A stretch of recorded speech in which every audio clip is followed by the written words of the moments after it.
Hi, hello, and welcome back to the Wool Sea Knitting channel. My name is Rachel, I am your host, and this video is all the yarn I bought on my most recent trip to Europe.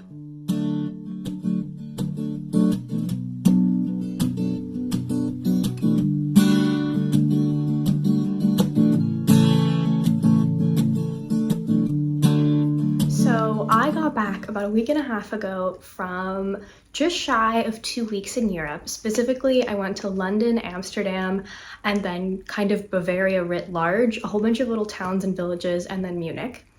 And this was for one of my closest friends' weddings. I was in the bridal party. It was a lot of fun. I got to learn a lot about Bavarian wedding culture, which was really lovely and exciting for me. But this wedding was a long time coming, and even before my friend was engaged, she said that she wanted to get married near where her grandparents and her extended family are in Germany. So I had a couple years to save up for and dream about this big trip and make a whole big thing out of the wedding as an excuse to go to Europe, a place I have not been in many years. And of course, for me, a big component of that was the excitement over all the yarns that are either way less expensive in Europe than they are in Canada because of export and shipping and all the reasons why things are going to be more expensive, which are normal and understandable, but going to Europe gives me the opportunity to buy those things at a lower cost, or things that are either unavailable in Canada or very hard to find. So I have been saving not just for this trip, but to buy yarn on this trip. Anyone who watched the end of my last video may recall me saying this. Europe, I have my eye on a few yarns that I want to get there, but I don't want to go overboard because I'm still working down my stash. But now that I'm actually about to go to Europe, I don't know how much I'll buy. Yeah, that was a lie. I really made a liar out of myself. I bought a ton of yarn. And so I'm thinking this video will be an overview of all the yarn I bought, any pattern ideas I have for this yarn, and also how much I spent total at the end in Canadian dollars. Without much further ado, I'm very excited to show you because I'm so excited about all of these yarns, and I know that you are my people who will be too. We're gonna go in chronological order. Number one, so I arrived in London and spent like 3 or 4 days there, which was great. And the very first thing I did once I got there was meet up with Naomi of NJ Knits, who is a YouTuber here and also has a podcast, but is a lot more active on Instagram and is someone I've talked about at length. I've recommended their podcast a few times. I really like what they do, and we've been chatting for a couple years now, so it was really nice to meet them in person. And Naomi took me and my boyfriend Nathan. Naomi gave me a few different suggestions of like itineraries for the day and the yarn stores that are nearby. And we went to Loop, which was in Angel, which is a really cute neighborhood. And first of all, it was just really nice to hang out with Naomi. She's so much fun. It was really nice for me and that we all got along quite well. I also got to meet her wife, and they made us dinner on their boat, which was so lovely. And it was just a really wonderful and fulfilling first day, despite the fact that I was in pretty rough shape physically and then almost had a breakdown on the tube because I was dehydrated and tired and coming down with a sickness and unaware of it at the time. But Naomi took it all in stride, was very kind and supportive and helpful, and took me to Loop. So I got my first sweaters quantity there. Like I said before, one of my priorities on this trip was to get yarns that I did not really have access to in Canada. And a little bit of research kind of gave me some hints as to what those things might be. And also obviously consuming other people's knitting content, watching podcasters who live abroad or other people's kind of yarny vlogs has, given me some hints, also looking up online. And on that list of things I was excited about was John Arbon Textiles. So John Arbon is a British brand based out of Devon. They spin their own stuff. I understand that they use some amount of local wool that goes into production as well, and they have so many interesting colors. So John Arbon appealed to me because it's not really available in Canada. There are, or specifically the Yarnadelic line, which is a sport weight line, and what I ended up getting. And I know other types of John Arbon are available in like 2 or 3 yarn stores in Canada. I wanted this. So Naomi was super helpful, and something I've always appreciated about them is their eye for color. If you like color, I think you'd like Naomi's style. I was immediately drawn to this blue, but I'm pretty sure there was only one at the time, and I think this is Indigo Dust. All of these I ended up rinsing twice, and then soaking with white vinegar to set the dye because it was bleeding. And on the label it said, yeah, designed, blended, and spun at our mill in Devon. And we recommend a gentle hand wash before use. So the reason why I was then very nervous was I want to make a stripy sweater. And if these dyes are going to bleed, that will destroy all my work in a stripy sweater. So I soaked them all 3 of them bled. How much they bled, the darkest one bled the most, then this the second, and then this the third. And so they're all now very poorly hanked up as opposed to like nicely hanked up or skeined up. And they're all now without labels. But this is Indigo Dust. This is Moonage Daydream. And if you look closely, there's a lot of brown in there, which it's very dimensional or 3-dimensional in person and very interesting to look at. And then this middle one, which was the very last one they had in store, and the person working in the yarn store said that this was one of their limited edition colors or something, or there was a collaboration with the mill. Apparently I accidentally did indeed go for the thing that was like the least available to me in Canada. Yes, and then, so according to my receipt, this one is Oh My Hands. And each one of these is 330 meters in 100 grams of yarn. And then we were looking at these 3, and there was nothing else that seemed immediately obvious as a third color for stripes. And Naomi said, I think we need a cream. I agreed. And earlier, before I kind of zeroed in on the John Arbin, I was looking and flirting with the idea of this Daughter of a Shepherd yarn, the Ram Jam type. And this was interesting to me because it was 100% British yarn from mixed breeds and raised in the UK, spun in the UK, sheared in the UK, blah, blah, blah, blah, blah, blah. Which was, of course, like the kind of thing I like to go for and support. I want the sheepy yarns. And I was looking at these and they were all in undyed, very sheepy colors, like browns and grays and creams. But then it was a little rough and there wasn't a lot of it in any one color, though they did tell me they had more of everything in the back, and it was expensive. And so then I was drawn to the pretty colors of this. Afterwards, I saw that this is all Corriedale from the Falklands, which is not really British the same way that this is. I hope that that's not a contentious political statement to make. But like, do you guys know what I mean when I say that? But then that was an ideal opportunity to put the 3 of them together.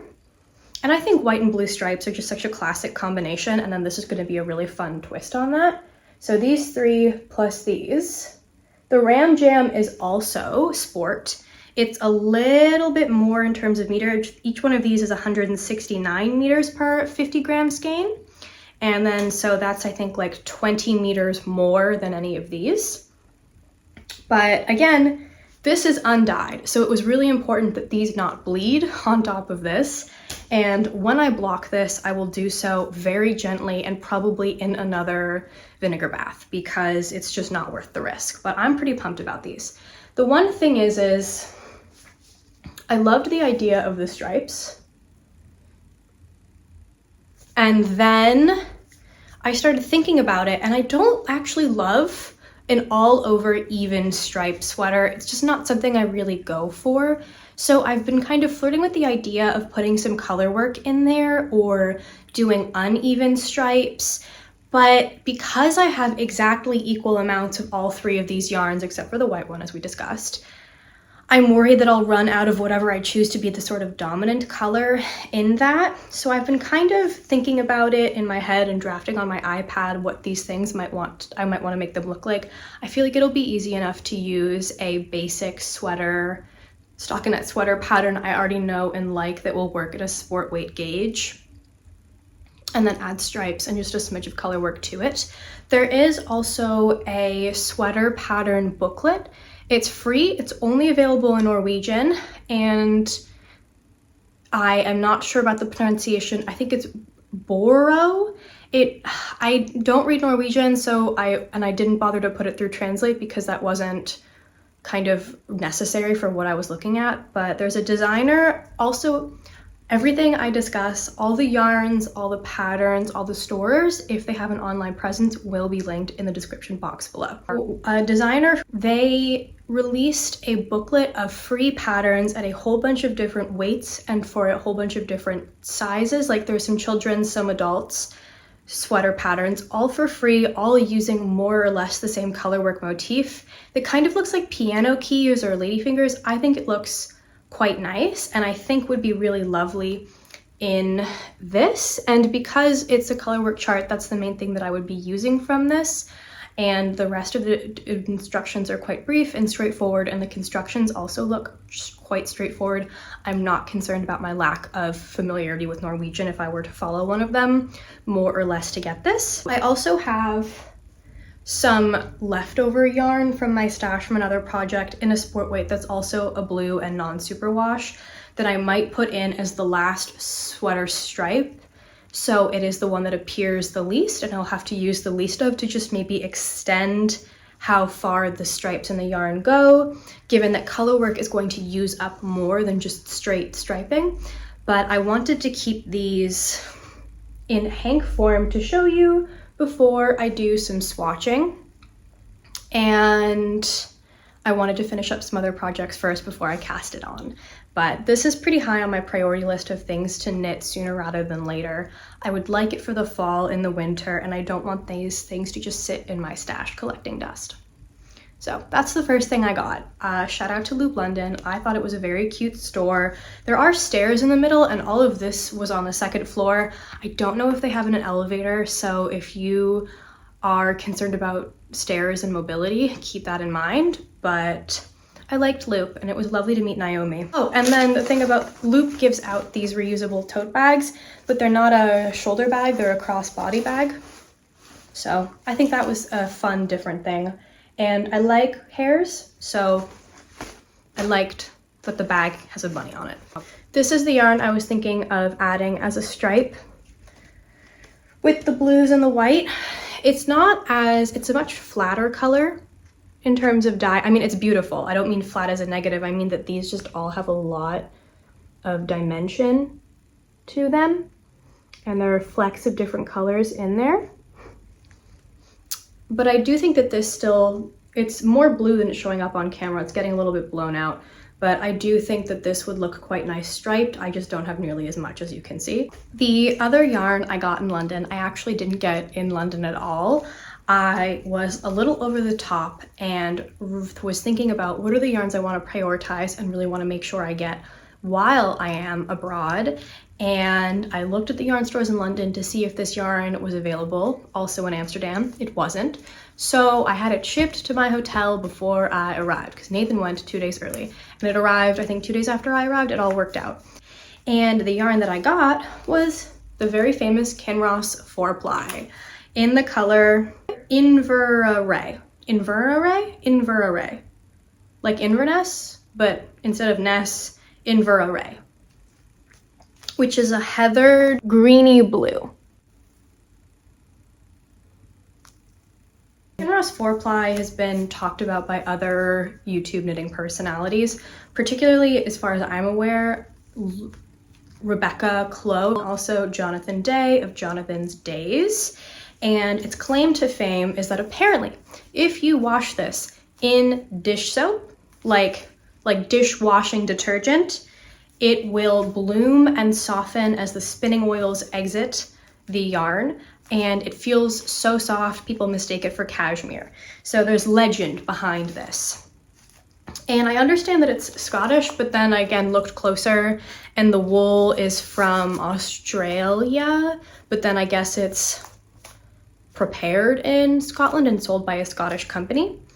Yes, it's Wee County Yarns, 100% wool, spun in Scotland by Todd and Duncan. Still happy to support Scottish mills and brands. And I got 6 to make a spunner's quantity. It's a fingering weight yarn if you are unfamiliar with the lore of this. And it is 205 meters per 50 grams. So I got 6 to be on the safe side for a fingering weight sweater. There are quite a few that I'm considering, but none that I have 100% set my cap upon. I ordered this from the website Great British Yarns, and I received a really funny email the day I ordered it, which was the person preparing my order was confused about why my billing address was in Canada, but my shipping address was in the UK, and also, wait, is this a hotel? I'm confused by this address.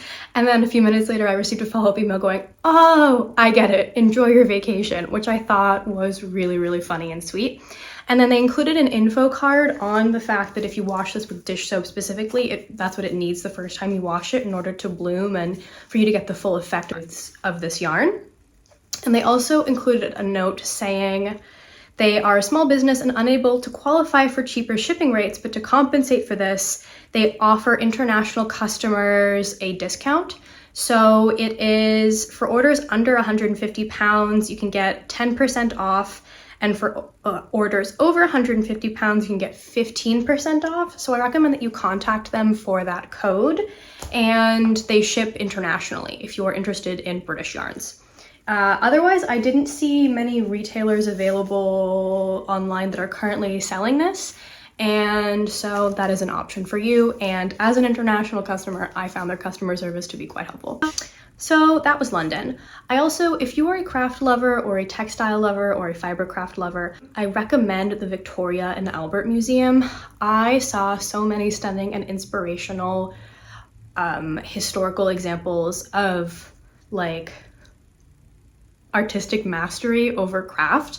And you know, it's sometimes a little bit weird being in these museums being like, how did you get this stuff? How did you get this stuff from Persia? How did you get this stuff from Afghanistan? But it's beautiful. There were such gorgeous tapestries, carpets, and blouses and dresses and petticoats, and discussion of the techniques that go into making these things and how long it would have taken, and the mastery of craft and of art that went into them. So if you're into that kind of thing, I recommend the Victoria and Albert Museum. It's free and it's accessible via the tube. So to not just be someone who engages in these sorts of things as like a consumer and by spending money and buying stuff, it was nice to also kind of be inspired by people who have been doing similar things to what I love to do, but they were doing them professionally, and that this is something that connects us to people for centuries and across the world. And I thought that was nice. So yeah, the V&A Museum, recommend. I'm worried that the lighting is getting worse and I'm getting quite blown out and that I just look like a little moon face with a moving mouth, but I guess that doesn't matter much as long as you can see the yarn, because who cares about my face? But if the lighting is, you know, fluctuating, I am sorry. I think we have a storm about to roll in.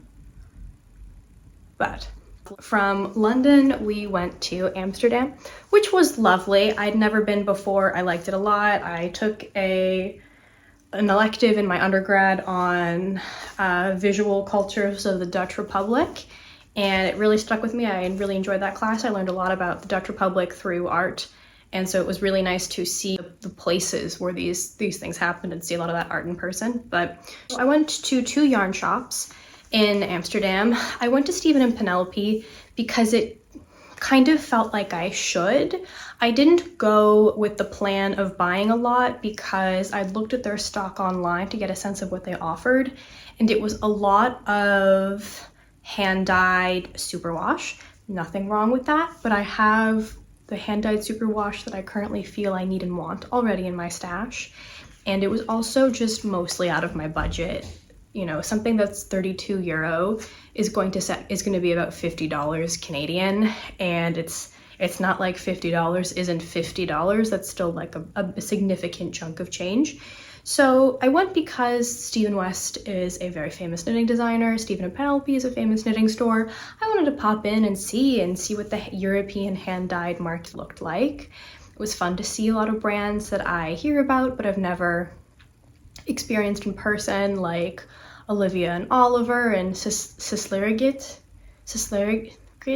that particular, I think it's Danish hand-dyed brand, and that was very cool, but I wasn't particularly interested in it.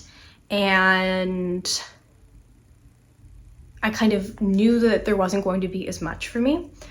However, Naomi gave me the tip when I mentioned this. We were talking about Nathan and Mai's plan to go to Amsterdam next. And Naomi said, oh, but don't miss out on Westwool, like their in-house brand's bicycle line. And so and there were a couple less expensive options in the store that weren't, you know, 30 euro hanks of hand-dyed. There was some knitting for Olive, I think. I might be mixing that up with the other store I went to, and there was, I think, some Jameson and Smith. Like, it wasn't all super shishi, but those are the other things that they had available were things that I could get in Canada and usually like, but, you know, weren't as rare for me. However, I did make sure to pay attention to their in-house brand upon receiving Naomi's recommendation for it, and I'm glad that I did, because that's what I ended up getting. I don't have the wool with me because my boyfriend very graciously volunteered to pack it in his bag, and then he went back to Toronto, and I'll be getting that yarn in a couple weeks. So I'll have to give you photos from online. But I was quite impressed with their in-house brand. They had 2 or 3 bases available. The fingering weight was bicycle, and it was available in 50 gram skeins. And then they had tandem, which was their DK weight, which was available in, I think, 100 gram skeins. And there were a lot of colors. I appreciated that. It felt like you got options. It wasn't like there was one pink. There were 2 or 3 pinks, that kind of thing. Or it wasn't just one blue, it was a few, which was nice. And it felt true to Stephen West's reputation for, you know, mastery of color theory and a lot of understanding of these things, that was reflected in their in-house brand. And that is actually what I ended up wanting the most. So I got 2 skeins there, both of which are the bicycle, and they were also both more reasonably priced. I think it was 12 euro per 50 gram skein of the bicycle line. And I got 1 skein of berry, and I got 1 skein of birch tree, which is a really snowy, beautiful white, and then the other is a nice, cool toned, like rich red. And I'm going to make mittens. It's South American merino, and it's pretty generous yardage, and it's fingering weight, and I think it will make a very lovely pair of wintry, Christmassy mittens. I have a couple ideas in mind, but I'm going to wait until I have the yarn in my grubby little mitts to make my future grubby little mitts. Spent about 24 euro there to get those 2 skeins, and I left a very happy customer. I thought everyone there was nice, and it was quite busy. There were quite a few people there.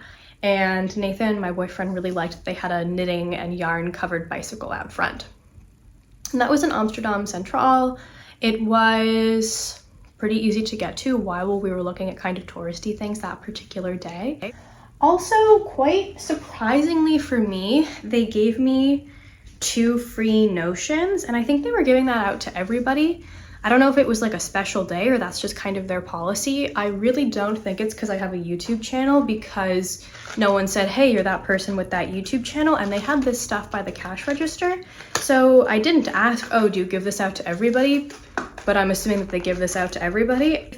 They gave me a box of Addy heart-shaped stitch markers.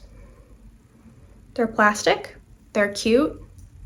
I was appreciative. I always am in favor of more cute stitch markers, especially since I find they have a tendency to slowly disappear, and they're interlocking ones. So they're the clippy kind that you can put on live stitches even if it's not at that stitch. And they also gave an in-house brand 100% wool felted notion nest, and it kind of came as this like flat thing, and there's instructions on how to build it. So I guess you have it in these 4 bits, and then you fold it together so it becomes a little open box. So that was nice and very generous of them. So that was Stephen and Penelope. Next I went to Die Afstap, which was another store. I think that they said they've been open since the 70s. So I think they recently celebrated their 50th anniversary of being in operation. It was what, a 10-15 minute walk from Stephen and Penelope. And I thought it was really cute. I found the woman working there to be very kind. And it felt like there were a lot of tourists in Stephen and Penelope, but not as many in Die Afstop. And I liked it. They had a lot of Rowan. They also had their samples on sale, and they had a ton of books, which I also thought was cool. I didn't get any because I just wasn't in the headspace to go looking through patterns. And they had many more yarns at different price points, and much less hand-dyed. It was a lot more like balls of Rowan and Jameson, and they had one particular type of yarn. It's a Scottish yarn, and I think they use Scottish wool. This is gonna bother me, that I was interested in. However, I ended up going instead for 50 grams of Koopnitz Socks Yeah sock yarn in the color Jadeite, pictured here because again it's in Nathan's house right now. And that I'm going to use to make the Orage socks in one of my knitting booklets. That's exactly what I wanted when I saw it. I wanted something with twisted rib and cable and texture around the ankle, and to make a shorty sock. I think it would look really fun with my nice embroidered white sneakers. And that's what I want, and I'm gonna do with it when I get my hands on it once again. And then the showstopper that I got there was 5 balls of Marie Wallen's British Breeds, which I do think it's funny. I went to the Netherlands to get British wool, but I didn't really see a lot of like Dutch wool. I know that Sheepjes is a Dutch brand. I didn't really see a lot of it in the 2 stores I went to. And so I got 4 colors and 5 balls. And these colors are, this one is Rose, this one is Blossom, and then this one is Acer, but the band fell off. And then over here you have Evergreen.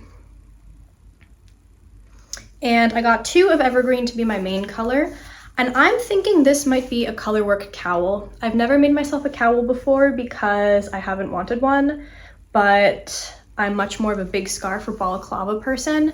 But I think that this will be a nice, actually warm and practical cowl, because if I do 3-stranded colorwork the way that I want to and imagine doing, it will be stiff enough to stay up. I don't like the idea of a floppy cowl. It's not practical in my climate.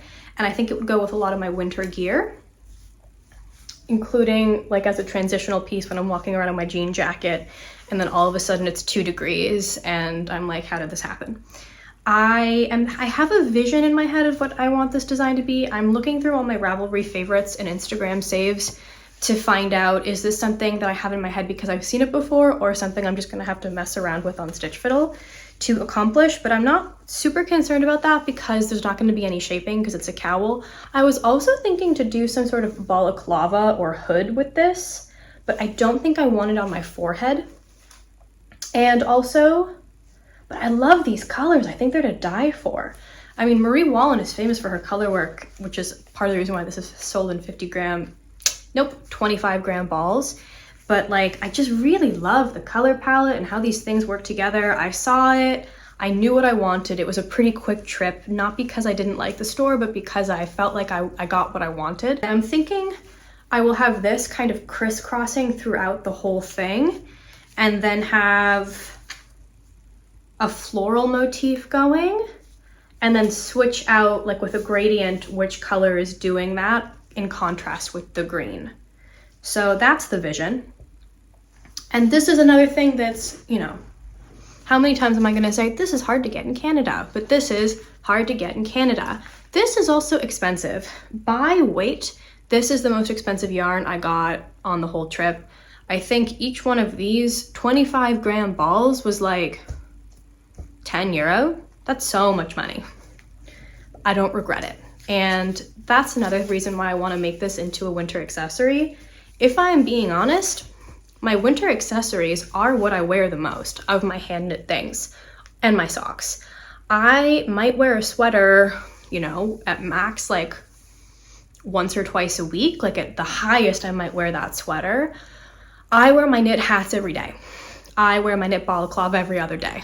I wear my mittens in the winter, and I live in a winter climate, and that's just the reality. So I'm learning that, you know, if I really want to get bang for buck in terms of usage and wearing an item, a winter garment is probably my best bet. From there, I took a break from buying yarn because I'd already hit, you know, this is a lot. Like, this is a lot of stuff. And I was trying to be mindful of my spending despite all the budgeting I did to prepare for this. And, you know, at some point we got to get a grip and get a handle on our budgeting, despite all the saving I did in advance. But a week later, the wedding was done. It was so much fun. I cried multiple times. It was turns out friend weddings are a lot of fun. And we were in Munich, and it was our last day in Europe. And I had been prepared in advance by German knitting friends and also the bride about how German yarn stores are more often sort of, not quite chains, but dedicated to one or two commercial brands of yarn, more so than the local yarn stores we're used to in North America, where you walk in and there's a whole bunch of different brands, unless you're at a Michael's. But even then, Michael's has a bunch of different in-house brands, and then sometimes we'll have other brands as well, like I see Patons in there sometimes. And I was hoping to find German wool, because I know it exists. I watch other people's podcasts where they talk about it. But we were in Munich for our one day in Munich where we were not doing wedding stuff for one single day, and it was a Monday and everything was closed. I wanted to go to Ravelry. It was closed. I had looked up a bunch of yarn stores in advance because Munich had a whole bunch, and I wanted to prioritize those that did interesting fiber stuff, and those were all closed. I will link them down below in the description anyway, in case you want to order online or you're going to Munich sometime soon. But yeah, my options for German woolly wool were kind of non-existent on the one day I was there and in a position with the time to, you know, pop into a yarn store. Okay, I was in Munich for like a day and a half, but we got in kind of late on a Sunday, and this was after being awake for 22 hours for the wedding. And we went to a beer garden and hung out and, you know, with our friends. And it was like, I had a little bit more time in Munich. I promise I didn't spend all my time in a yarn store, but the one day that I could go yarn shopping was just a day where nothing was open. And so what I did was I went to Wohl Hotel. It'll be linked down below. They had a few different locations, and there was one pretty close to our accommodation. So I popped in there for like 10-15 minutes while Nathan got coffee in the same mall.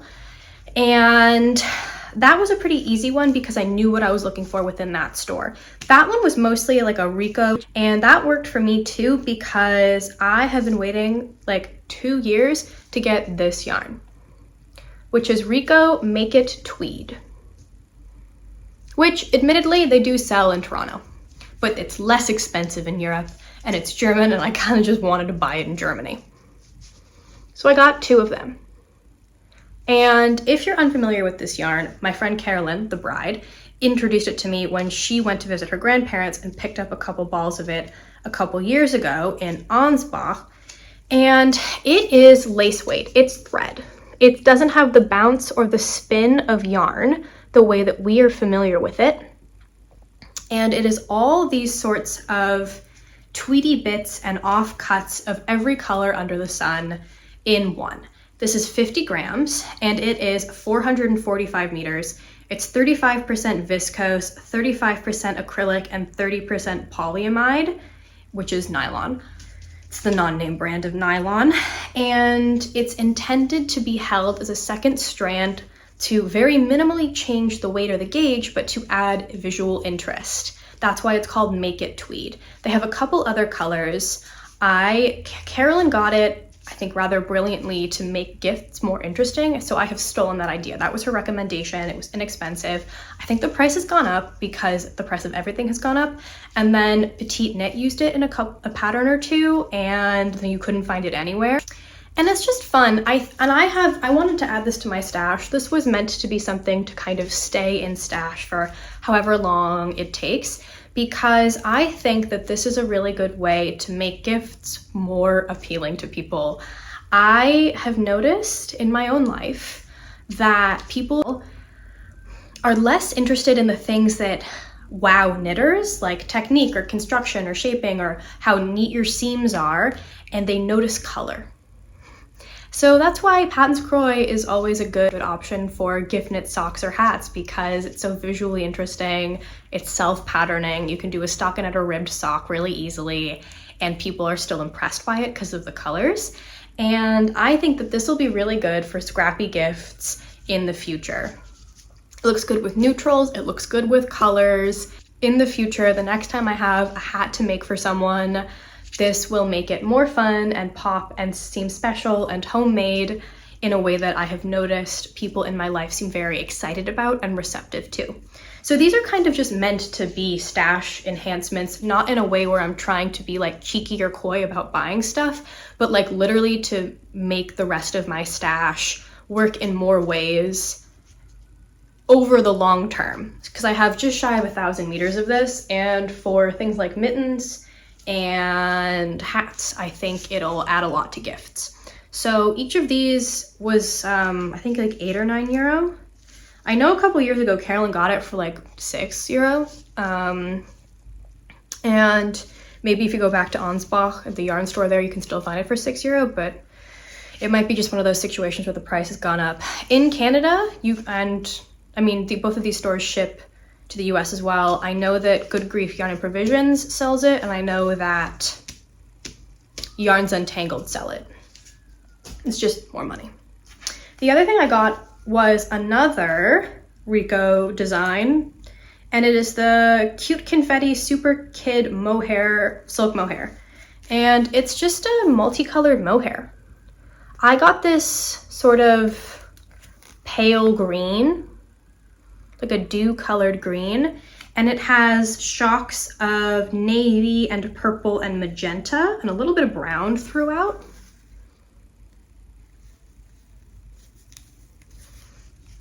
And I got 4 of them, which is not enough for most sweaters, unless I don't know where the 4th one is. Okay, you're gonna have to take my word for it. There's a 4th one somewhere. Each one of these it's a little bit thicker than your average silk mohair. It's 190 meters per 25 grams, and it's a 30-70 silk mohair splits made in Italy. And in my opinion, it's gorgeous. I just think it's fun and it's soft, and I like the effect of it.